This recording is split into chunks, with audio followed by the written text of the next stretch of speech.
Liberalism is seen as the ideology born of the Age of Enlightenment, which was a period between the 17th and 18th century where thinkers and philosophers started to heavily emphasize. If you understand that Churchill was on the good side of World War II, despite the numerous famines that he contributed to deliberately by design in the colonies, okay, then you should also be able to understand that it is totally appropriate and perfectly valid to say that that was a Stalin W. World War II was a major Stalin W, perhaps the most significant, most consequential Stalin W of all time. It is not an accident that, yes, people like Mandela and many other people whose perspective has been whitewashed have time and time again reiterated every party member must raise his revolutionary qualities in every respect to the same level as those Marx, Engels, Lenin, and Stalin. You're crazy as fuck for think Stalin W? Yes, dude, I think that liberating the camps and defeating the Nazis was a W. It doesn't matter if it was Stalin who was doing it. It doesn't matter if it was Churchill doing it. And it doesn't matter if it was the Americans doing it.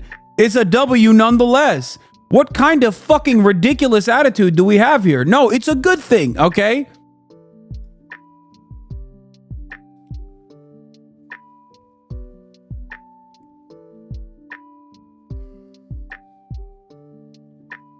Rationalism and empiricism in contrast to superstition and dogmatism. From there we saw an emphasis on personal liberties, separation of church and state, progress, tolerance, and democratic governance. Things that I think are great, by the way. This served as a turning point in history where the age of the monarch, the feudal lord, and the serf was to be left behind, and the age of the free man was to come. A lot of the ideas that came out of this Enlightenment period served to drastically improve the quality of life going forward. Since such an emphasis was placed on freedom and individual liberties, the economic system that was tied to this movement was capitalism. At the time, capitalism was seen as a way to maximize personal liberties, a way for anyone to work their way to a free... Like, I would go so far as to have endlessly more charity to our founding fathers here in the United States of America than I do to Stalin in terms of the American Revolutionary War, okay?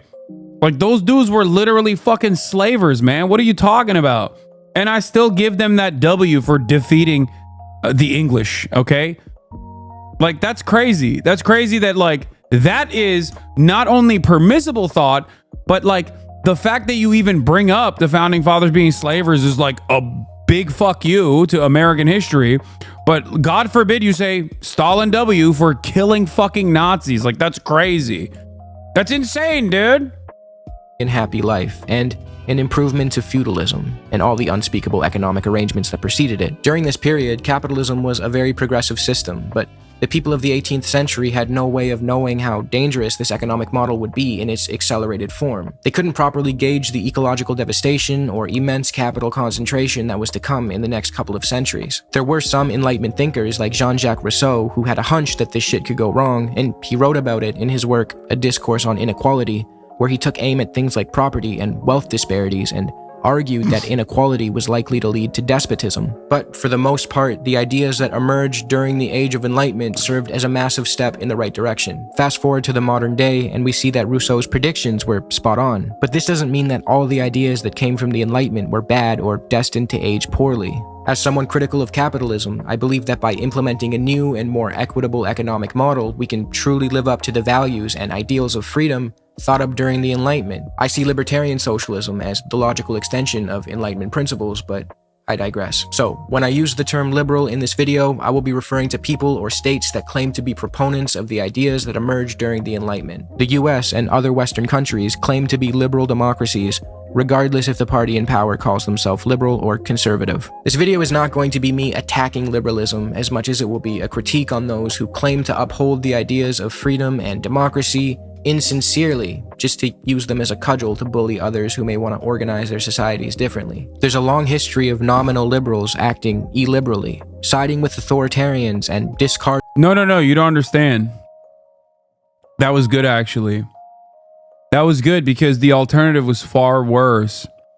The alternative was a democratically organized socialist society. So of course we had to put a fucking fascist despot in charge and rewrite the Constitution. Like, what? Excuse me? That right there is neoliberalism through and through.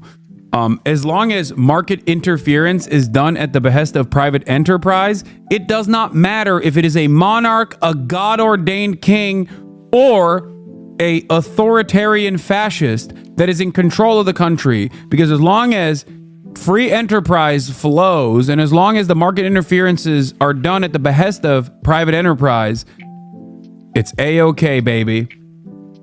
Regarding the values that make up what they claim to believe in, just to destroy countries and people who hold ideas different from them. So with that out of the way, let's talk about the phrase, who's that? His name is Pinochet. And a fascist bleeds. This is a common catchword in certain political circles, and you might have seen it on the internet. People who use this phrase are often referring to the proclivity of past liberal democracies to side with fascists in their attempts to destroy leftist movements all over the world. Another kind of Stalin banger a take was when he said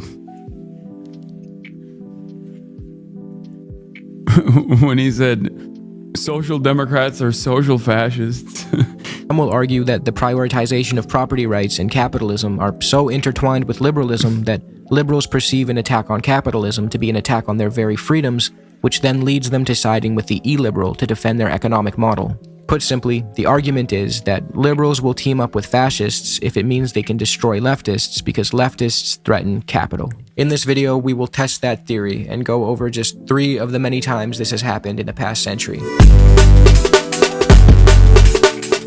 After the Second World War, when the Allied forces secured the W and whooped those fascists' asses, social democracy is objectively the moderate wing of fascism.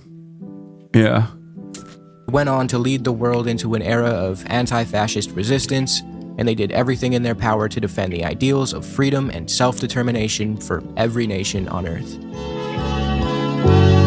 No, I'm just kidding. They did the complete opposite of that. They actually teamed up with the fascists that they just spent the past half-decade fighting because the threat of communism was a much more significant issue in their eyes. Unfortunately, this video is 1010 no notes, by the way, straight up. I had no idea what this channel was, but insta subscribe, insta like, 1010 no notes. This has always been the case. High-level officials like the OSS's Alan Dulles notoriously endorsed a Nazi proposal to establish a separate peace between the Third Reich and the US so that the Nazis could turn their attention toward the Soviets, whom Alan Dulles perceived to be a bigger threat. The US specifically has been unhealthily obsessed with communism even before the Second World War. Brazen, bold-faced lies that ranged from the Scratch a liberal and fascist bleeds. 3 times they allied to fight leftists is the name of the video from a channel called Overzealots. Bolsheviks are eating babies, too. They're nationalizing women were espoused by US propagandists well before World War II.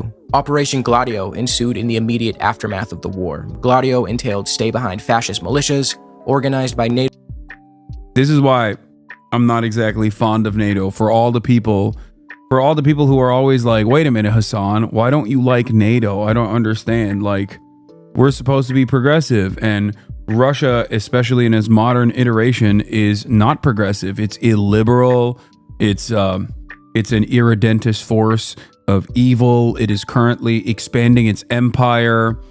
It's a capitalist kleptocracy, which is true. All of those things are true. And NATO is the only way to fight back against it. I don't understand. Well, you know. NATO powers and Western intelligence agencies like the CIA and the UK's MI6. These stay-behind fascist paramilitary groups were propped up and supported all across Europe for the purpose of destroying left-wing movements when and if they arose. See, once the World War ended and the Cold War began, a struggle for dominance and hegemony between the West and its allies and the Soviets and their allies consumed the globe. NATO was a military alliance that formed so that Western countries could better fend off the Soviets if they planned to invade Western Europe or attack America. Not every petty bourgeois could become Hitler, but a particle of Hitler is lodged in every petty bourgeois. I forgot who said that. I mean, right after we talked about Stalin, how are you going to come in here and hit a Trotsky quote like that? It was Trotsky who said that. Chatter. The threat of a Soviet invasion was dishonestly used time and time again by the West to excuse their own murderous and opportunistic behavior. In reality, the Soviets were heavily militarily damaged after the World War, and the act of them invading Western Europe or picking a fight with the US wasn't really in the cards. To quote from William Blum's Killing Hope, there are available, in fact, numerous internal documents from the State Department, the Defense Department, and the CIA from the post-war period, wherein one political analyst after another makes clear his serious skepticism of the Soviet threat, revealing the Russians' critical military weaknesses and/or questioning their alleged aggressive intentions, while high officials, including the president, were publicly presenting a message explicitly the opposite. But that's another story. Remember the guy I just mentioned, Alan Dulles, the one from the OSS, which later became the CIA, who really wanted to cut a deal with the Nazis and direct all attention toward fighting the Soviets? So that guy made a good amount of Nazi connections while he entertained a possible peace agreement with them. That's crazy. That's like, it's so shocking how that happens. It's a mere accident, I think, and totally not because they were simply less threatening. One of these connections was not... That's why I'm telling you, dude, FDR business plot, successful, the world would be so different, okay? Stalin doesn't get the industrial backing necessary to keep waging this war against Nazi Germany. America goes to World War II, most likely on the side of the Nazis. I'm not like a great man theorist, but I do personally think that FDR played a pretty formative role in at least putting a stay on putting a pause on America's inevitable fascist development, which we're in it now, like firmly. But I'm saying that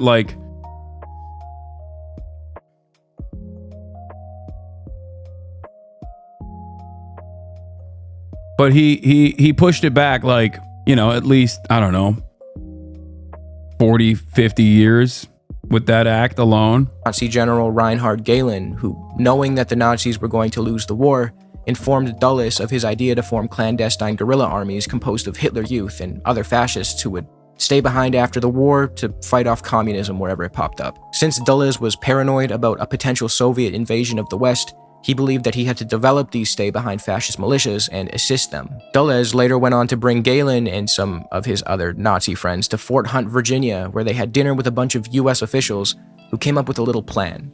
I'll let Paul L. Williams, author of Operation Gladio, a great book on this topic, explain what this plan entailed. Gehlen would go back to Germany under US protection and create the Gehlen Organization, which would receive full funding from US Army G2 resources. The primary purpose of this organization would be the maintenance of the existing stay-behind armies and the recruitment of new guerrilla soldiers from the ranks of Third Reich veterans with staunch anti-communist credentials. These soldiers would be known as gladiators, and they would be commissioned to...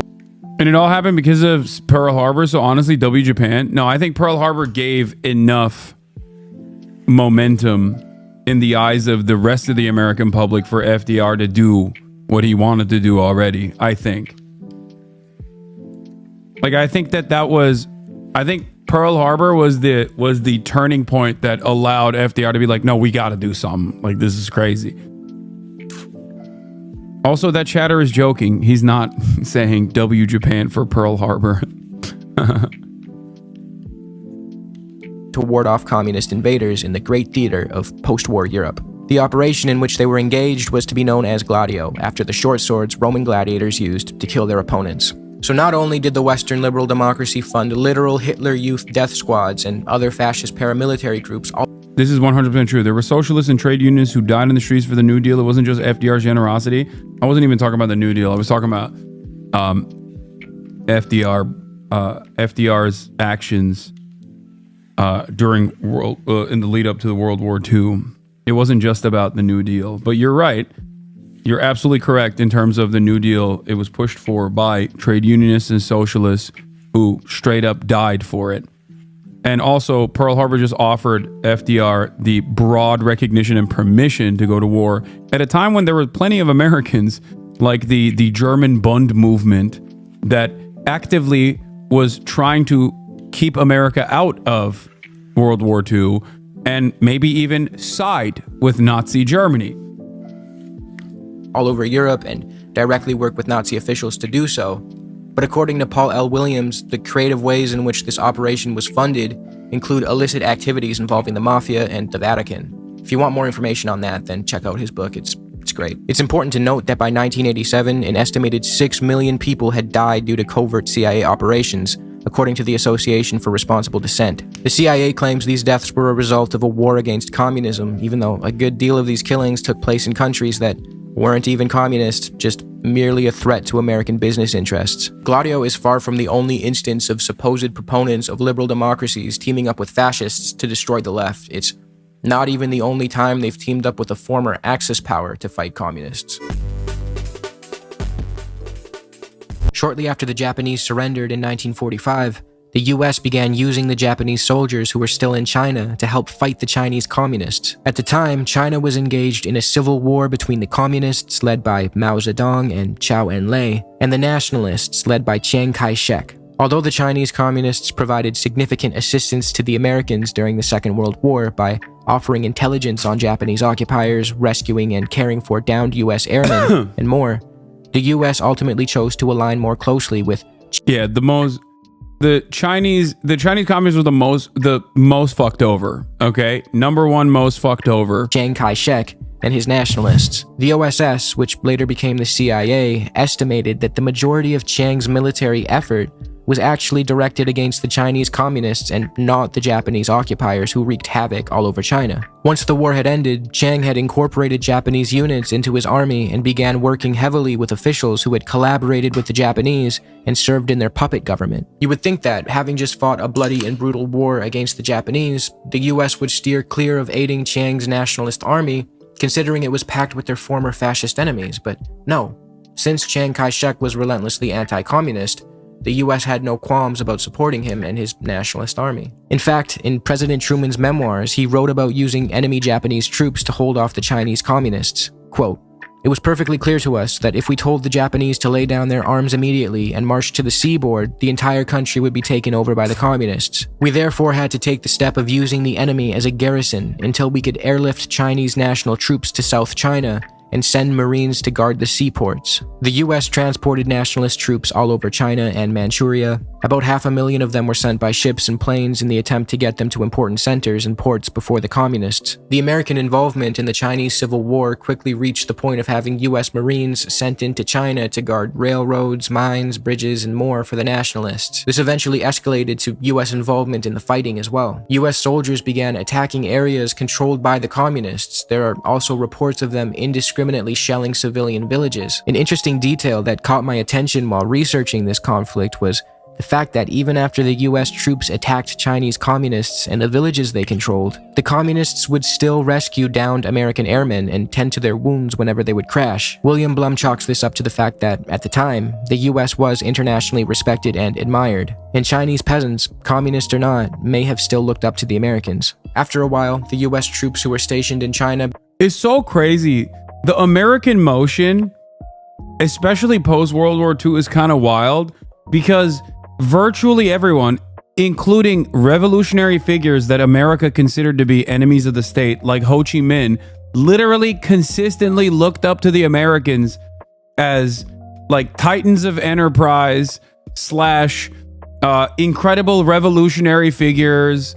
Like the amount of glaze that everybody had for America, and America just cast aside that goodwill over the course of the Cold War by just being the most horrifying monsters on the global stage. Straight up, bar none. You can talk about all of the awful mismanagement, death, destruction within the USSR all day, every day. If you want to talk about that, they rode tanks into Hungary to quash the counter-revolution. How dare you, Hassan? Whatever, okay? Fine. But it is nowhere near the generational fumble of goodwill, or rather, if you want to have my opinion on it, the abuse of said goodwill that American leadership post-World War II used, weaponized, at the behest of empire and complete domination and complete destruction. Yeah, Ho Chi Minh literally wrote a letter to America thinking we took our Constitution seriously. He admired the sentiments of freedom, but were dismayed when he finally visited America. He didn't know, even after. He loved the founding fathers. He was like, yo, these guys are great. America's great. It's the land of prosperity and freedom. Can you please help us? And the Americans were like, help you? What the fuck are you talking about? Yeah, we'll help kill you. Or, well, we won't be able to, but we'll die trying in the process and kill a shit ton of civilians in the process. Also, another direct analog between the Viet Cong, which at the time was before, this predates, I guess, the terrorism designation, technically, but the coverage of the Viet Cong was damn near identical to the coverage of, you might have guessed it, Hamas. Okay, the Viet Cong are attacking and killing collaborators through ruthless torture. The Viet Cong, how dare they attack our brave American soldiers for, simply napalming a fucking village. The Viet Cong do not care about liberation. They want to kill the southern Vietnamese. And the puppet government that we installed that was ruthless and brutal in and of itself. And also, to make matters worse, incompetent. All of this was written about extensively in American newspapers. And you might be shocked to find out college students back then were also on the right side of history, where you would sometimes see posters talking about how the Viet Cong were heroes that are worthy of celebration. Viet Cong also had terror tunnels as well. Anyway.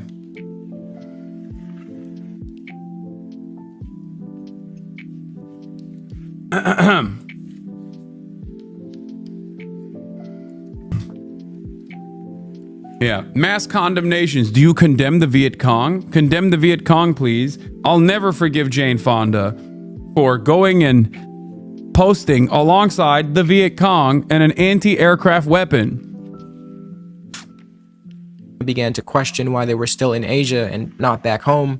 The Second World War had come to an end, so it was reasonable for these troops to be confused. The official US explanation for keeping its troops in China was that the US soldiers needed to disarm and kick out the Japanese, which did happen eventually, but the real priority of the US military presence in China was to aid the nationalists and fight the communists. A chilling quote from a US Marine lieutenant in 1945 goes, "You can't tell a man that he's here to disarm the Japanese when he's guarding the same railway with the Japanese." Chiang Kai-shek's nationalist army was notorious for its oppressive practices, harboring former Japanese fascists and acting cruelly to the civilian population. In stark contrast, areas under communist control were often characterized. By the way, the successful version of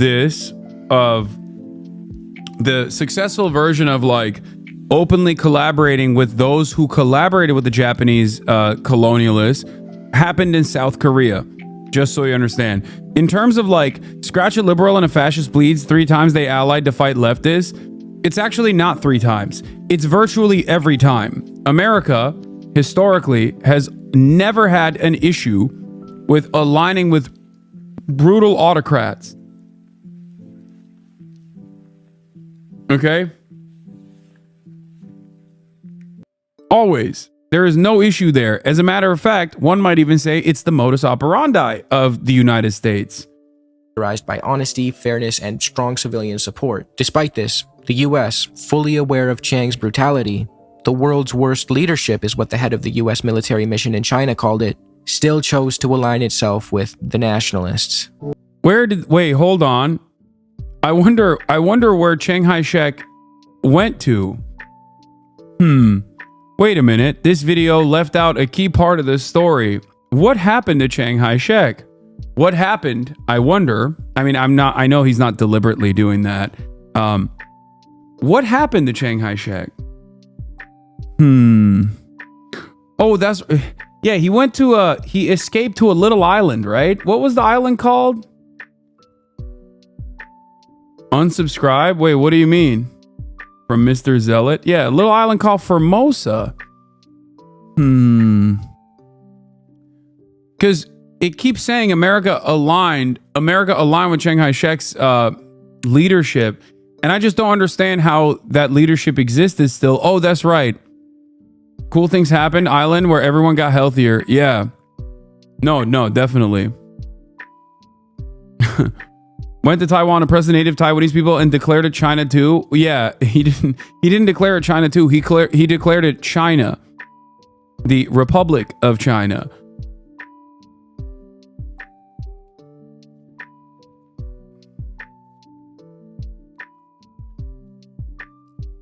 and had grand designs for what the true boundaries of the Republic of China actually would look like in terms of like on a map. Both parties were interested in a unified China, but just under their own grand design. Fairness and strong civilian support. Despite this, the US, fully aware of Chiang's brutality, the world's worst leadership is what the head of the US military mission. Anyway, here, let's look at the Greek Civil War. The resistance was primarily led by the ELAS, the People's Liberation Army. The ELAS was founded in the early 1940s on the initiative of the Greek Communist Party, and its guerrillas successfully fought off the Nazi invaders and liberated large areas of Greece. After a good amount of the heavy lifting was done and the majority of Nazis fled Greece, the British Army arrived in the country in late 1944. It's important to note that Britain viewed Greece as its private playground, so when the ELAS liberated it from the Nazis and began to usher in a new way of life, Britain wasn't too happy. The ELAS were progressive in many areas. They emphasized education and fighting illiteracy. They were also known for their somewhat very, very unacceptable. That's the other side of like the current iteration of liberal politics on the global stage. Oftentimes, nowadays, when liberal countries, Western liberal capitalist countries want to dominate other countries, they set up shop with like civil society organizations and NGOs ahead of time. And these civil society organizations and NGOs are tasked with combating the social repression born about oftentimes by, being historic victims of colonialism and other matters of empire. Right? So there is definitely social repression. So the NGOs will now come in and talk about how woke, the country must be. And then they will create, decent propaganda to say like America's there to liberalize this nation by force and make it more socially progressive. Now, what's interesting about that is that at least historic communist movements have almost always been infinitely more progressive than their Western liberal counterparts. Literally always. Okay? Progressive views regarding women and calling upon them to act autonomously and independently of their husband's control. This proved to be a popular movement among the people of Greece as the EAM, the political wing of the ELAS, grew into the millions. But this new worldview and disruption of the status quo was too much for Britain. God forbid Greece exercise self-determination, I guess. Churchill, who did not shy away from praising the ELAS as they were fighting off the Nazis and aiding the Allied cause, was adamant about restoring the Greek king as soon as the Nazi threat in Greece dissipated. The British military in Greece got straight to installing a government committed to their goals. This government found itself packed full of monarchists and conservatives who despised the progressive ideas of the new Greek left. The new Greek army and police force were also stacked with these rightists. This resulted in the deaths and imprisonments of members of the ELAS and EAM. Eventually, fighting broke out between the ELAS and British forces. The Brits had backup from non-ELAS Greek fighters, many of whom had actually collaborated with the Nazis during the occupation. So now, the Greek leftists weren't just up against the British and their new right-wing government, but they were also fighting these right-wing militias that had worked with the Germans and were now teaming up with the Brits. As the fighting went on, the US jumped in to help the British and the new right-wing Greek government, because if there's one thing the US loves, it's fighting commies. Things were looking pretty grim for the Greek leftists. They were stuck in a civil war against much stronger enemies, and the Soviets chose not to support them because Stalin thought their efforts were futile. Listen, this is where I diverge with a lot of people who are across the board pro-Stalin. Some might say that Stalin was a little too predisposed with obviously recovering from World War II and was absolutely terrified of now opening up a new war against the Western superpowers that actually did not, in comparison to the USSR, incur penalties that the USSR got. And over again, Uncle Stalin made these sorts of moves thinking, it's okay. we have to recover. It's okay. We have to recover. We have to do everything in our power to recover. Let's not read theory.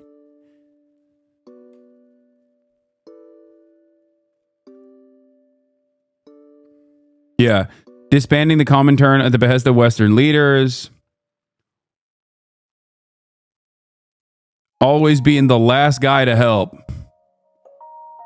To be fair, 20 million of your youth labor force getting killed is probably very difficult to recover from.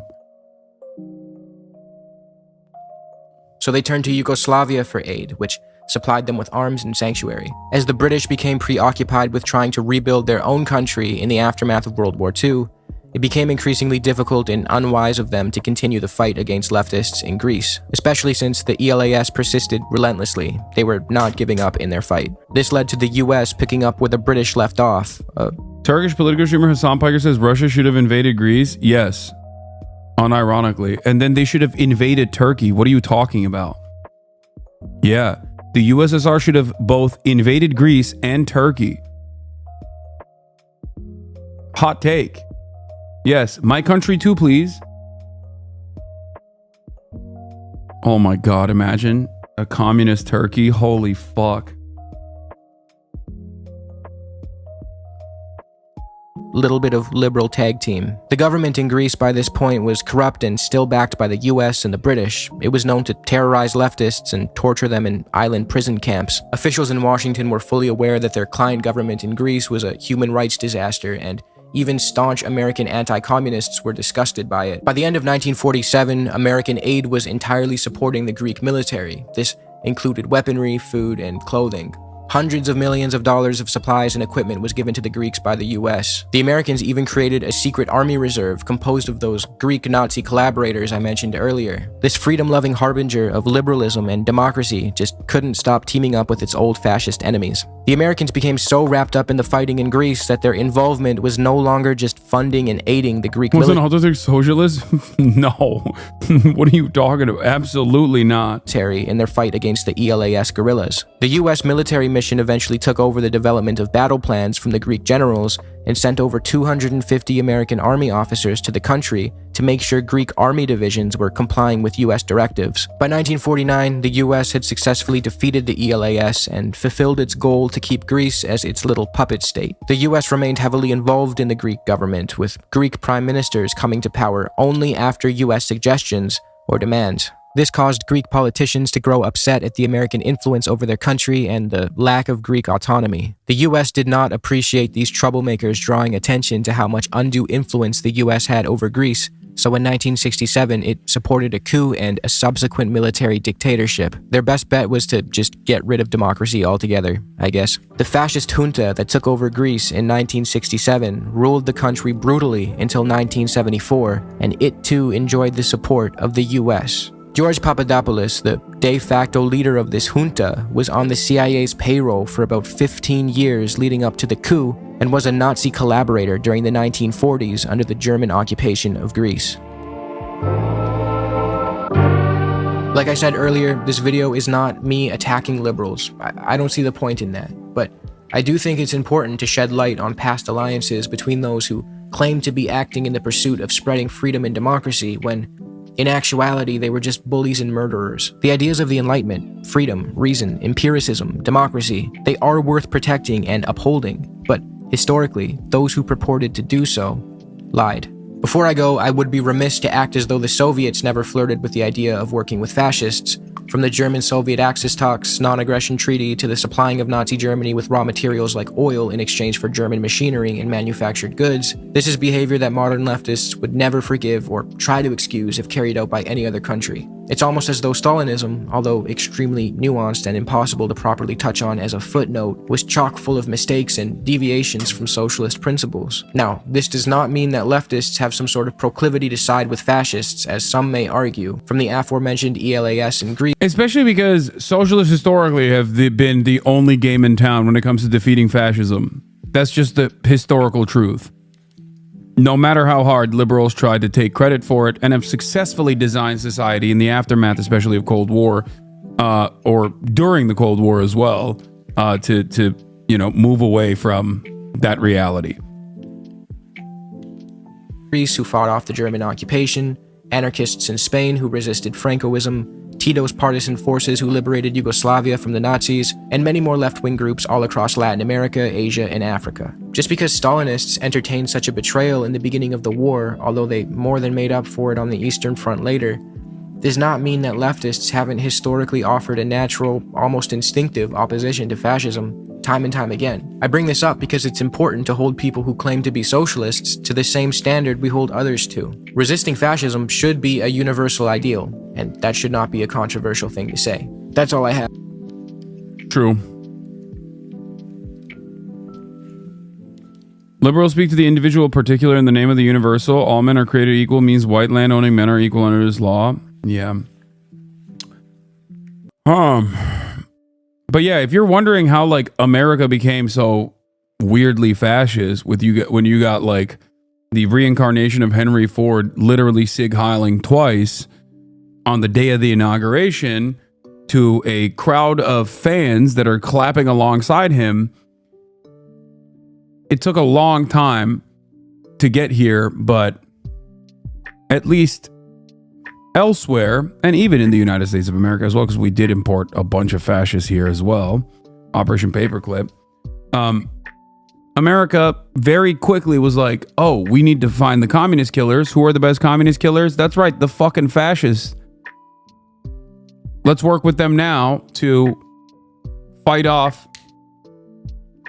Let's work with them now to basically fight off the greater evil, much greater evil, socialism. Yes, I saw that he tweeted at me and he said, someone tell Hassan the Hun I say thank you, lol.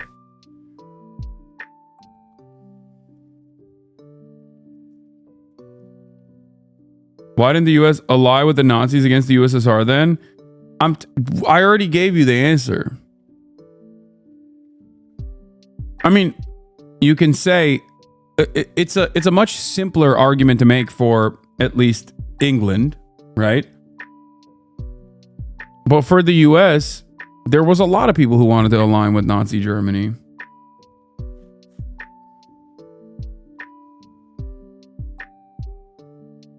I believe it starts before that. Manifest Destiny sets up to be insanely individualistic. No, I've talked about this before as well. You're absolutely right, Carter. I don't know. I mean, I'm sure people much smarter than me have written about this, and maybe I've just never encountered it. But I've always had a firm belief that America was the proto-capitalist nation. Proto-capitalist nation before we even figured out what capitalism was, because of Manifest Destiny. Like permanent land grabs in the creation of the American state created this mentality where there was permanent conquest to be had. It was like capitalism was the state religion and is the state religion in the United States of America because it was so perfect. It's so perfectly applied to American historical materialist development.